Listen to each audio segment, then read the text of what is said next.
I live in a home in Eastern Connecticut. Part of it was built in around 1780, and as time went on, additions were put onto it, so part of the building is particularly old and poorly insulated. This is a new door with good sealing on the lining to prevent heat loss. The windows are old and awful.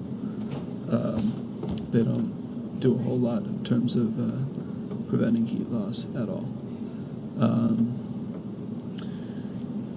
Some of the house is newer, particularly parts like this, which is a second interior window to help with heat loss and damage like that. The doors are also double layered, just because the old doors were pretty bad. Another example of window. And as we go through the house, we're going to head up to a pellet stove that we use to heat a playroom. Most of the house is heated with a oil furnace, but because this part of the house is so isolated from the main part of the house, we use a pellet heater. These are all new windows that we just had put in, again, because the old windows were terrible. Part of an old house, I guess, just kind of how it works. So yeah, this is a pellet stove. Works pretty well to heat the one room. It just uses wood pellets, typical wood pellet stove. You can adjust the temperature on the side. We go through probably 8 to 10 bags of pellets a winter. So right now we're heading back downstairs. We're going outside. We get part of our energy from solar panels that we have mounted on the roof of our garage outside. As you can see right there. This is the inverter, which is located inside of the garage. And then more information about the inverter. The solar panels do pretty good. In the summer months particularly, we don't get too big of electricity bills. We got them, I think, 6 years ago on a simple payback time. It was supposed to be 8.5 years, but there was a jump in electricity prices recently. So payback, I think we've already achieved. These are 2 meters. We do net metering, so they track the amount of electricity we use, the amount of electricity that goes out. So we use about 1.33 kilowatt hours per square foot per year.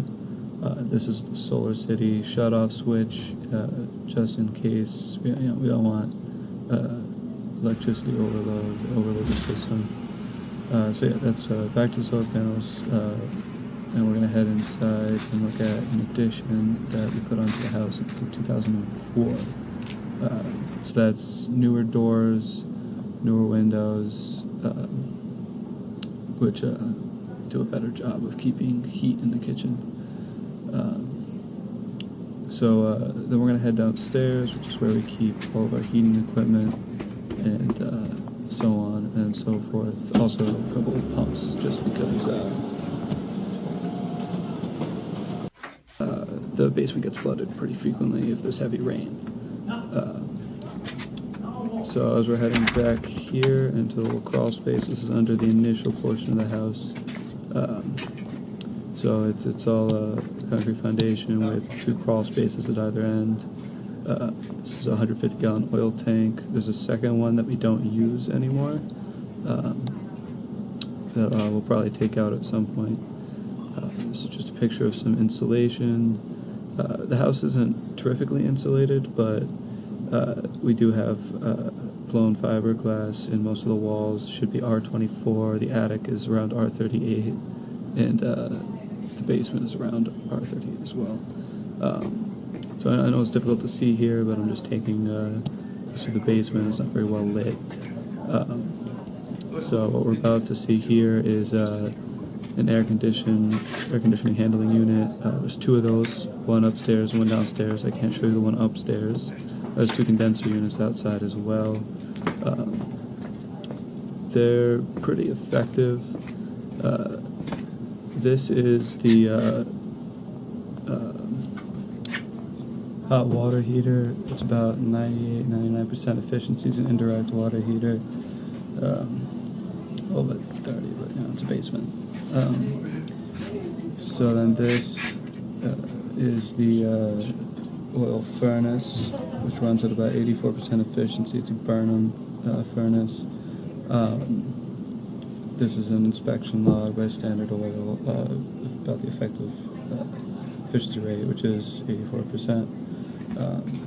So back to the video, just checking out the top of the thing, Burnham, same temperature, so on and so forth. There's 5 heating zones in the house. One of them is a hot water heating zone. It's a primary heating zone. There's 2 cooling zones in the house.